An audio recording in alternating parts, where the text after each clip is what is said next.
Assalamualaikum warahmatullahi wabarakatuh. Wilujeng pepanggihan malih. Mugi kula lan panjenengan tansah pikantuk berkah rahayuning Gusti ingkang Maha Kawasa. Ing kalodhangan menika, monggo sinau sesarengan babagan Dasanama. Pripun jlentrehipun Dasanama? Monggo.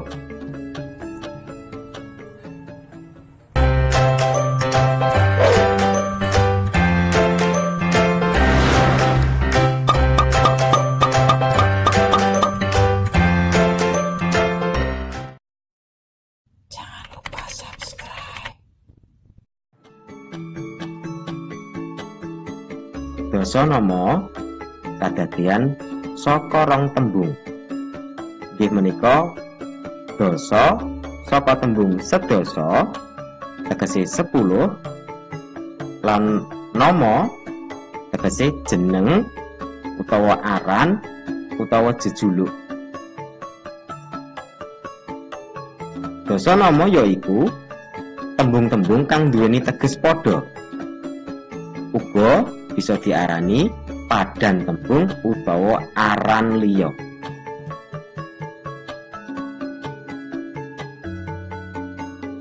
Dasanama lumrahe dijupuk saka basa Kawi yaiku basa Jawa kuno. Nadyan jejuluk dasa utawa 10, dasanama durung mesti duweni gunggung utawa cacah 10. Bisa luwih, uga bisa kurang.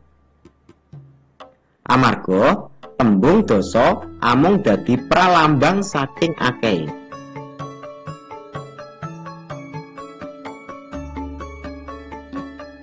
Kula lajengaken. Gunane dasanama. Dasanama saged nimbuhi kaweruh anggone gawe rumpaka utawa karangan utamane kang awujud tembang macapat.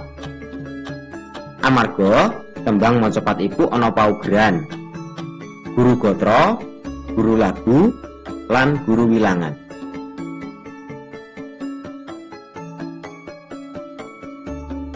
Tuladha dasanama.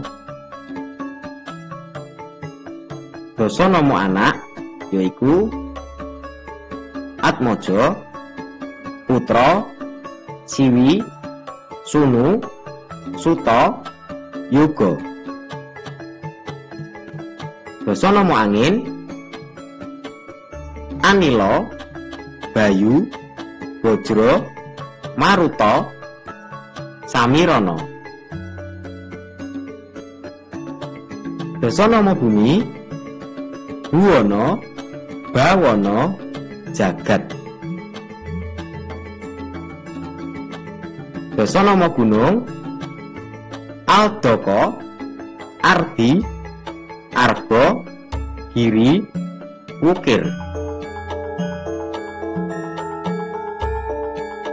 Dasanama kethek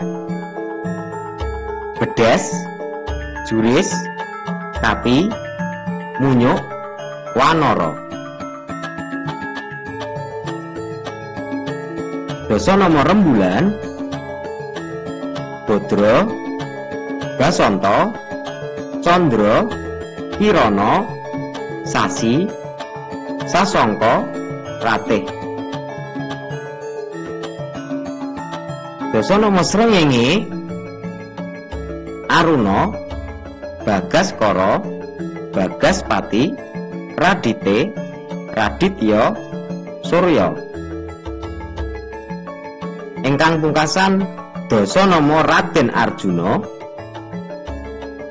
Janaka, Kuntadi, Wijanarka, Permadi utawa Permadi.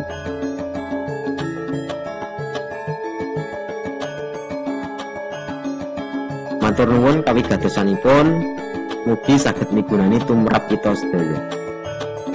Yupainten bakulan sega cekap semanten atur kula. Wassalamualaikum warahmatullahi wabarakatuh.